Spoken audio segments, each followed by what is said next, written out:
बिस्मिल्लाहिर्रहमानिर्रहीम। फोकस क्या है? सब लोग कहते हैं कि आप फोकस करें, काम को जो है ना वो अपनी तवज्जो के साथ करें।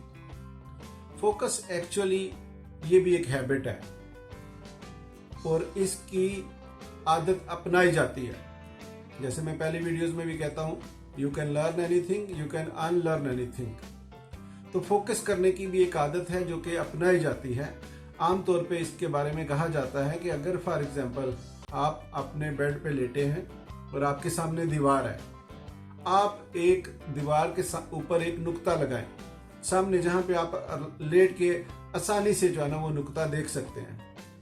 अब आप उस नुक्ते को रोज कुछ देर, यानी शुरू में थोड़े टाइम से स्टार्ट करें कि आपने उसको 1 मिनट देखा या आधा मिनट देखा या फिर इस तरह, और फिर उसको फोकस रखें।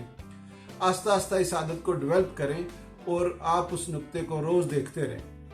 इससे क्या होता है, दिमाग को ये सिग्नल जाते हैं कि ये बंदा जो काम स्टार्ट करेगा उसको फोकस करेगा और उसको मुकम्मल करेगा। ये एक बहुत बड़ी आदत है।